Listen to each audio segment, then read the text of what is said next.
Bonjour à tous, bienvenue dans votre journal sur CCTV français en direct de Beijing. Et à la une de l'actualité, le président chinois a annoncé d'être parvenu avec les dirigeants africains à un consensus visant à faire passer les relations sino-africaines à un partenariat stratégique coopératif global.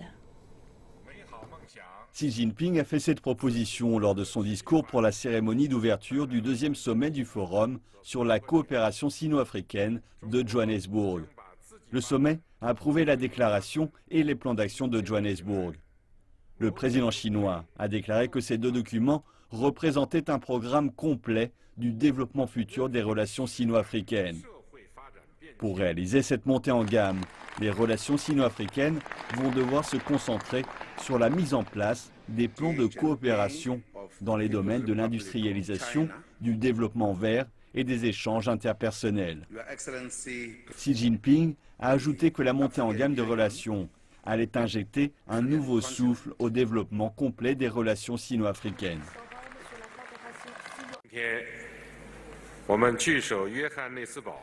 Aujourd'hui, nous sommes réunis ici à Johannesburg pour renouveler l'amitié sino-africaine sur le thème Chine-Afrique, progresser ensemble, coopération gagnant-gagnant pour un développement commun. Nous avons conçu un plan complet pour le développement des relations sino-africaines et la coopération pratique. Nous avons élevé les relations sino-africaines et rédigé un nouveau projet pour la coopération sino-africaine. Nous avons également eu des échanges profonds et étendus et sommes parvenus à un consensus sur les questions internationales et régionales d'intérêt mutuel. Tout ceci a donné un rythme nouveau et fort aux relations d'amitié et de coopération sino-africaine et fournit direction et garanties politiques pour apporter des normes plus larges et plus élevées à la coopération gagnant-gagnant. Le ministre chinois des Affaires étrangères Wang Yi a déclaré qu'en tant que pays ami, la Chine comprenait et soutenait le souhait de l'Afrique d'accélérer son industrialisation. Il a ajouté que la Chine avait la ferme volonté et la capacité d'aider des pays dans ce processus. Wang Yi a fait cette déclaration avec son homologue sud-africaine Maïté Nkoana Mashabane lors d'une conférence de presse après la fin du sommet samedi du Forum sur la coopération Chine-Afrique à Johannesburg. Wang a déclaré qu'après avoir obtenu l'indépendance politique, les pays africains avaient désormais besoin d'une indépendance économique et de développer leur propre système industriel. Il a ajouté que la Chine renforcerait sa coopération avec l'Afrique sur la base de la non-ingérence dans les affaires internes et de consultation sur un pied d'égalité. La Chine a eu une bonne coopération dans la capacité de production avec les pays africains comme le Kenya, l'Éthiopie, la Tanzanie et l'Afrique du Sud. La coopération industrielle a également été considérée comme une priorité dans les 10 programmes de coopération nouvellement annoncés.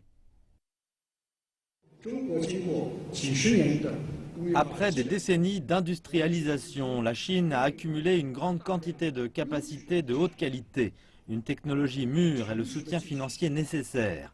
La capacité et la technologie de la Chine en particulier conviennent aux besoins actuels de développement des pays africains.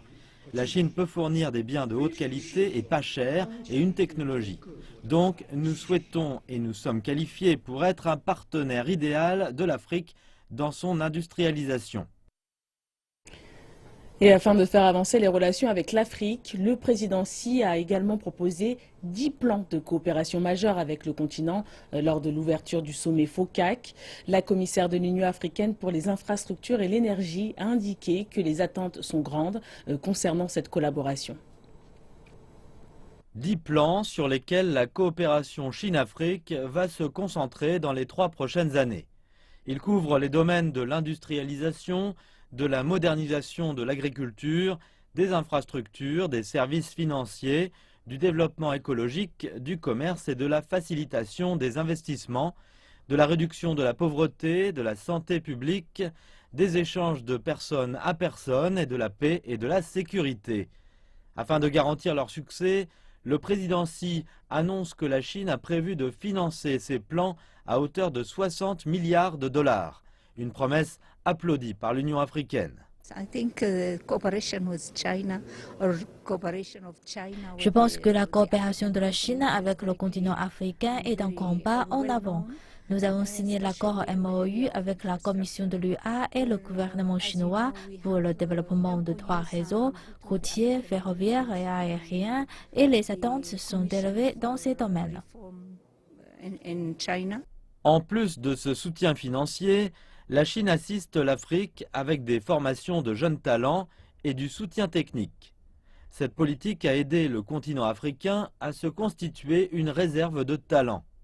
La commissaire Ibrahim dit qu'elle apprécie cette aide, spécialement dans les domaines de l'informatique et des télécommunications.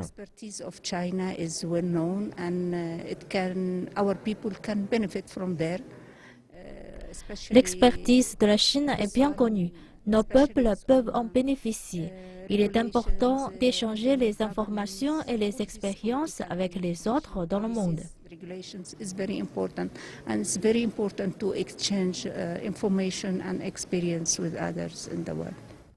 La Chine a promis de renforcer le développement tous azimuts de ses relations avec le continent africain. Avec ces 10 plans, les deux parties pourront jouir d'une coopération plus fréquente et plus profonde.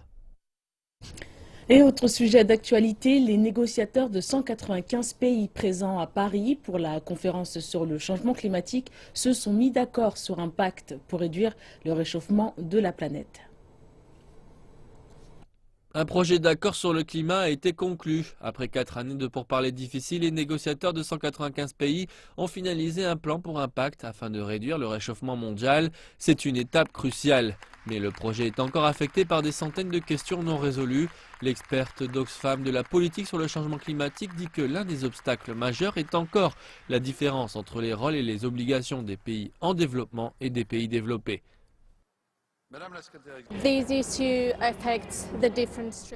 Ces questions portent sur les différents aspects des négociations, dont la hausse de l'ambition des réductions des émissions. Elles amènent les responsabilités dans la mise en place d'un soutien financier et c'est la question clé que les ministres devront apporter et résoudre durant les négociations de la semaine prochaine. Les discussions de haut niveau débuteront à Paris lundi. Les ministres du monde entier essaieront de transformer le projet d'accord contraignant. La Chine a exprimé sa frustration concernant le rythme lent des négociations, mais le haut négociateur sur le climat de la Chine a déclaré qu'il était confiant quant à un accord. J'espère que tout le monde ici jouera un rôle positif et un rôle constructif et aura plus de soutien la semaine prochaine afin de garantir une rencontre pleine de réussite. La délégation chinoise jouera un tel rôle. Nous nous coordonnerons activement avec les différentes parties. Étant donné les efforts faits par les gouvernements différents, nous sommes assez optimistes au sujet de la réunion. Mais alors que les discussions sur le climat entrent dans leur prochaine phase, des décisions plus difficiles devront être prises désormais. La proposition qui fait maintenant 21 pages consiste en 26 articles couvrant la réduction des émissions de gaz à effet de serre, les assurances pertes et dégâts, les finances, la technologie, la transparence dans les actions et le soutien. La proposition est une version allégée des 100 pages initiales rédigées à Genève en début d'année. Et le chef négociateur Soué indiquait que de grands progrès ont été faits depuis. L'attention se portera désormais sur la négociation de documents. Les plus grandes divergences se situent toujours sur les principes, comme la façon de s'attaquer aux problèmes communs, mais tout en différenciant les responsabilités. Comment mettre en place des systèmes de financement et comment adhérer au protocole. La prochaine étape se concentrera sur la négociation de documents, depuis que nous avons trouvé un consensus de base à ce stade. Et le résultat de la première semaine de travail servira de fondation à la prochaine. Et en marge d'une réunion sur le développement de l'énergie propre en Chine s'est tenue jeudi dans le cadre de la conférence sur le changement climatique des Nations Unies à Paris. Cela s'est déroulé au sein du pavillon chinois en marge du principal événement. Lors de la réunion, des responsables gouvernementaux, des représentants d'entreprises, des experts et des spécialistes venant du monde entier ont discuté de coopération en matière d'énergie propre et de développement économique. Les responsables du gouvernement chinois ont présenté leurs efforts en vue de réduire les émissions de carbone et de développer l'énergie propre. Ils ont également partagé leurs expériences visant à bâtir des villes tournées vers le développement écologique durable ainsi que les défis auxquels ils sont confrontés. Ce qui se passe aujourd'hui est lié au fait que les gens passent trop de temps pour se rendre à leur lieu de travail. Les coûts des embouteillages sont très élevés. Ils tirent l'économie à la baisse. La pollution est vraiment très sérieuse. Et cela parce que nous avons mal conçu nos villes. Nous utilisons la mauvaise variété de carburant, la mauvaise forme de transport. Donc nous devons repenser tout cela. Et c'est ce que la Chine est en train de faire. La ville de Shenzhen a toujours encouragé les entreprises innovantes et mis en place des restrictions sur les entreprises fortement émettrices de carbone. Et nous faisons partie des premières en Chine à avoir établi des standards d'émission. Les entreprises ne les respectant pas sont interdites d'exercer leur activité à Shenzhen, qu'importe leur contribution au PIB local. Le programme de protection des forêts naturelles que la Chine met en place progresse. L'abattage commercial dans les forêts naturelles sera définitivement interdit d'ici 2017. Il s'agit d'un engagement fort de la Chine envers la protection des poumons de la planète. Toutefois, les sociétés forestières vont devoir s'adapter pour survivre à cette interdiction. Le groupe forestier du Mont Chamba s'y attelle, comme nous allons le découvrir en images.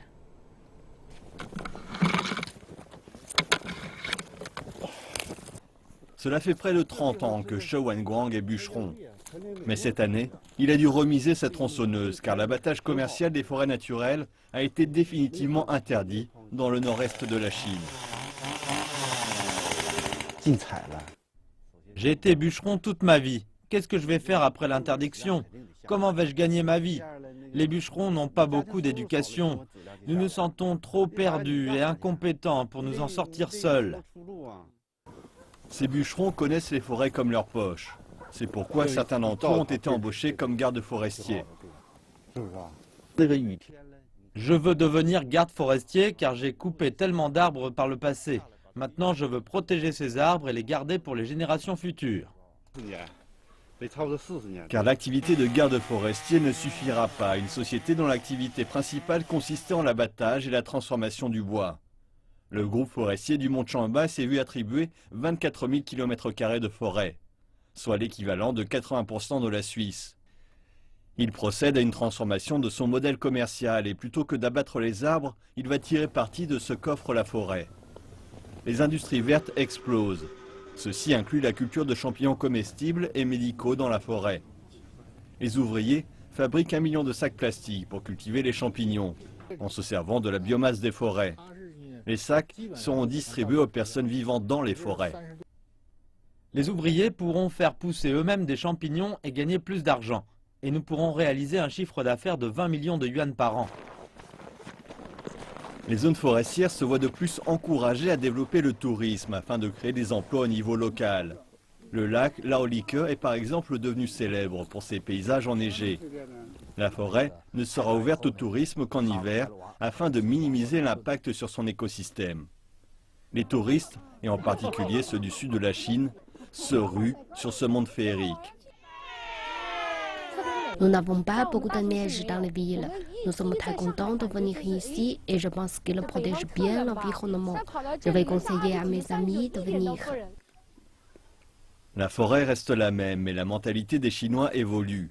Les personnes vivant dans les forêts cherchent un nouvel équilibre avec Mère Nature. Deuxième partie de cette édition, nous reprenons avec un attentat au Yémen. Le gouverneur de la capitale temporaire du Yémen, Aden, est mort dans un attentat à la voiture piégée. Selon les habitants et les autorités officielles, le général Jafar Mohamed Saad, qui venait d'entrer en fonction, a été attaqué. Alors qu'il se rendait sur son lieu de travail, les assaillants auraient percuté son convoi avec une voiture et utilisé des lance-roquettes. 6 des gardes du corps du gouverneur sont également morts dans l'assaut et de nombreux autres ont été blessés. En France, les électeurs sont appelés aux urnes ce dimanche pour le premier tour des élections régionales qui offre un aperçu du climat politique local en amont des élections présidentielles de 2017. La sécurité sera renforcée dans le bureau de vote de Paris, la capitale qui était il y a 3 semaines seulement la cible d'attaques terroristes meurtrières. Les médias français prédisent que le Front National profitera de l'inquiétude liée à la crise des réfugiés en Europe. Les analystes estiment que le parti d'extrême droite est susceptible de gagner entre 1 et 6 régions sur les 13 concernées par le scrutin de dimanche. De tels résultats constitueraient une victoire historique pour le Front National qui n'a encore jamais remporté de région. Ils entraîneraient également un bouleversement du paysage politique français qui est traditionnellement dominé par un parti de gauche socialiste, celui actuellement en place, et un parti de droite plus conservateur, courant de l'ancien président Nicolas Sarkozy. Selon plusieurs observateurs, le gain de popularité de François Hollande, qui résulte de sa gestion de la crise liée aux attentats de Paris, ne saurait enrayer la montée du Front National. Et des centaines de soldats turcs seraient entrés dans un camp militaire près de Mossoul, dans le nord de l'Irak. Bagdad a exigé le retrait immédiat de ses forces, estimant que l'entrée était illégale et représentait une violation de la souveraineté irakienne.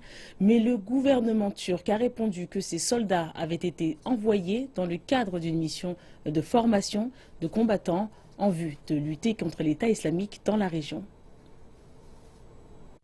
Le président irakien Fouad Massoum a déclaré que ce déploiement était une violation des lois et normes internationales.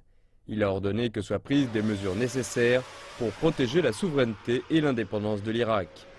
Le ministère irakien des Affaires étrangères a convoqué l'ambassadeur de Turquie en protestation et déclaré que cette action non autorisée représentait un acte hostile. La ville irakienne de Mossoul, dans le nord du pays, est tombée entre les mains des militants du groupe État islamique en juin 2014. La Turquie a établi un camp à 30 km des abords de la ville et entraîne depuis l'année dernière des combattants kurdes. La Turquie a affirmé qu'elle agissait en coordination avec le ministère irakien de la Défense et que le nouveau contingent de troupes n'était qu'une rotation de routine. Personne ne devrait se méprendre sur nos intentions d'aider. La Turquie n'a pas de vue sur le territoire d'un autre pays et n'en aura jamais. La Turquie lutte contre le terrorisme et les organisations terroristes. Les membres du Parlement irakien exigent une réponse ferme de la part du gouvernement. Si ces forces turques ne partent pas, elles sont suivies par d'autres forces, par les États-Unis, l'Arabie saoudite, le Qatar et les autres pays musulmans. Il s'agit donc d'un début et d'un test. Hakim Al-Zamili estime également que l'Irak a besoin d'une coalition alternative à celle menée par les États-Unis contre le groupe État islamique et la Russie est considérée comme la première option. Dans le même temps, les États-Unis ont affirmé être au courant de l'action turque, mais ont réfuté le fait que cela fasse partie des activités de la coalition. Et c'est la fin de cette édition. Merci de nous avoir suivis. L'actualité continue dans 1h30. Excellente suite de programme.